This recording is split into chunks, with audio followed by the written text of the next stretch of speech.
मंदसौर शहर के सिविल अस्पताल में जच्चा बच्चा, शिशु वार्ड, शिशु आईसीयू सहित गंभीर मरीजों के उपचार के लिए कई सुविधाएं उपलब्ध है, लेकिन इन सुविधाओं तक पहुंचने वाला मार्ग ही बदहाल होने के कारण मरीजों और उनके परिजनों को भारी परेशानी का सामना करना पड़ रहा है। अस्पताल परिसर में शिशु वार्ड और शिशु आईसीयू की ओर जाने वाली सड़क पूरी तरह जर्जर हो चुकी है। सड़क पर जगह जगह गड्ढे और खराब सतह के कारण आए दिन मरीज और उनके परिजन फिसल कर गिर रहे हैं। विशेष रूप से बच्चों को लेकर अस्पताल पहुंचने वाले परिजनों को काफी दिक्कतों का सामना करना पड़ता है। सबसे गंभीर स्थिति उस समय बनती है जब एम्बुलेंस के माध्यम से प्रसूताओं और गंभीर मरीजों को इसी रास्ते से अस्पताल पहुंचाया जाता है। खराब सड़क के कारण एम्बुलेंस में सफर करने वाले मरीजों को भी परेशानी उठानी पड़ती है। स्थानीय लोगों के अनुसार शाम के समय अंधेरा होने पर यह मार्ग और भी खतरनाक हो जाता है। पर्याप्त रोशनी और खराब सड़क के कारण दुर्घटना का खतरा बना रहता है।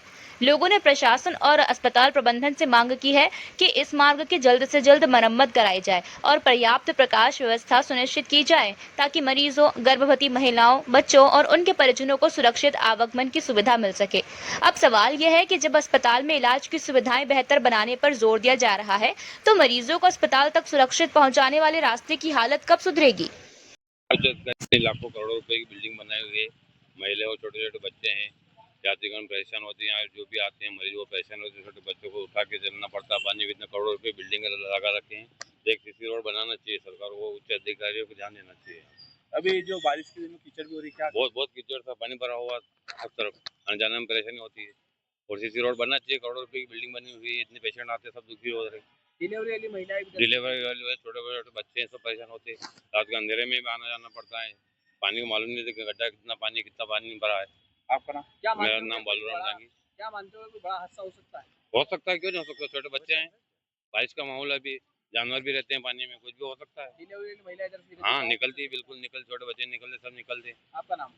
ये कहना है जो लाखों करोड़ों की जो बिल्डिंग आप देख रहे हैं, जैसे कि इतना निर्माण हो रहा है, तो अब सिर्फ ये दिखाने के लिए कि यहाँ महिलाएं गिर जाए या वो स्वास्थ्य संबंधित यहाँ पे स्वास्थ्य विभाग कहलाता है जिला चिकित्सालय, तो यहाँ पे अगर महिलाएं गिर जाएगी, डिलीवरी वाली जो महिलाएं आती जाती है सड़कों पे, उनके साथ कोई हादसा हो जाए तो उसकी जवाबदारी कौन लेता है? शासन प्रशासन का हर जगह ध्यान है, लाखों करोड़ों की बिल्डिंग बनवाने पर ध्यान है, लेकिन जहाँ पे ध्यान देना चाहिए, जहाँ से आवागमन है लोगों का, वहाँ पे आप देख रहे हैं कि सड़कों में इतने सारे गड्ढे पड़े हैं, उनका शासन प्रशासन की ओर ध्यान नहीं है। जब भी धरना प्रदर्शन वगैरह होता है या कोई समाज सेवी सामने आता है, तभी उनका शासन प्रशासन का ध्यान इधर लगता है। तो मेरा ये पूछना है कि जब करोड़ों की बिल्डिंग पे आपका ध्यान जा रहा है, करोड़ों रुपए का फंड आप ला रहे हैं, तो उसका निर्माण पे क्या कर रहे हैं आप? सड़क निर्माण क्यों नहीं हो पा रहा है आपसे?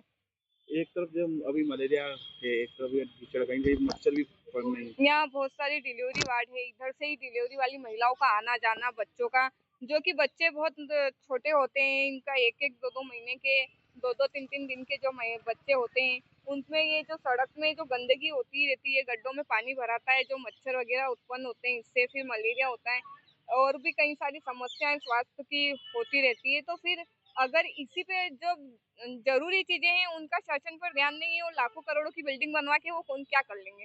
एक तरफ